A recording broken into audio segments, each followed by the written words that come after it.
Beautiful morning here. Today I'm going to show you how I like to harvest a dragon fruit. So this beautiful Verne red is actually a Verne pink, because I tried the small fruit yesterday. It was ripe, and lo and behold, this was mislabeled. This is a Verne pink. So how do I know when it's ripe? Well, first, pay attention when I cut this, because you want to do the V cut. You want to cut it in a V, so that way you'll prevent rot. This is not a very good V cut, and water could get stuck in there and cause rot. So in addition, I have to harvest my fruit before it splits. If we get a split, we're gonna have ants in it almost immediately. So they like dragon fruit more than me. In addition, I consider climate and weather. During the growing season, if you live in a really humid and warm environment, you're going to harvest quicker.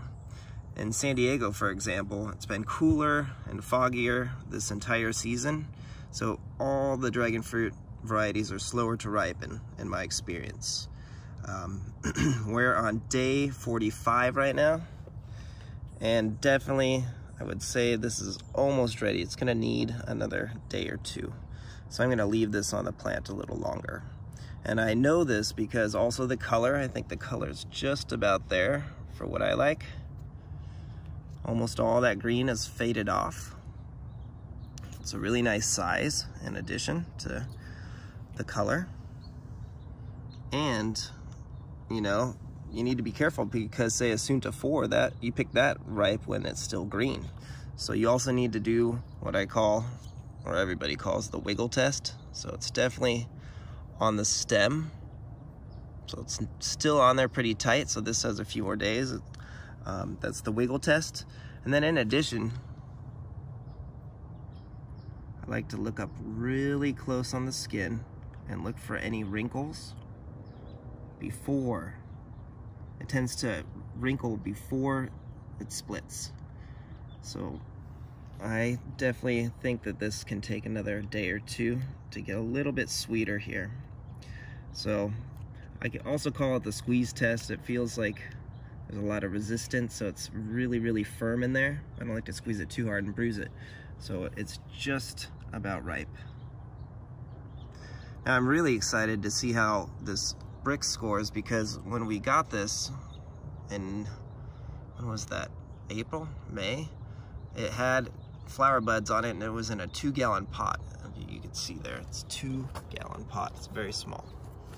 So a 2-gallon pot, and it was severely root bound. It's been in that pot since it was new. It had all the nursery stickers on it. So I think I can get a pretty sweet fruit. I've been using Vermistera earthworm casting tea every week on it.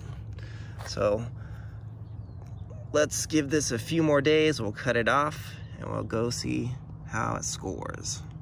Okay, it's been 2 days, and you can see that's the wiggle test. I think it's ready. You can even go another day or two, but I'm ready to eat this. So watch carefully how I do this V cut. What you want to do is you could go ahead and you gotta hold the fruit. You're gonna want to cut it in the shape of a V here. And I learned this from my dear friend Danny Loftus, and he says that he gets no rot when he does this method. So I get a little bit better cut there. There. All right. And I guess I didn't quite cut it here the first time. Sorry about that. There. That's perfect now. So the reason why you want to do this is you can look, it will allow the fruit to survive longer and they're being refrigerated, or even out on the counter, because it has some of the energy in here versus if you pull it off all the way. Now I did notice also, this is the main reason why I pulled it off, it looks like some of the moisture from these foggy mornings in Southern California are starting to damage the skin of the fruit here. So it's definitely time. That looks like rust, but it's not gonna mess with the fruit inside, so that's okay. So in addition, I'd like you to really focus on this wound now. So you can see here, let's see right there. You can see that now as it calluses over, the water has nowhere to go, versus in here, it could probably set or sit in there. So since this was such a bad angle with these two fruits here, I'm gonna recut this V cut. Oops. There. And so now this is gonna heal nicely and you'll get no rot, and then we'll still get some, hopefully some fruit from these little, under these thorns here, areoles next. Okay, there it is. So give us a like and a subscribe. Have yourself a wonderful day and take care.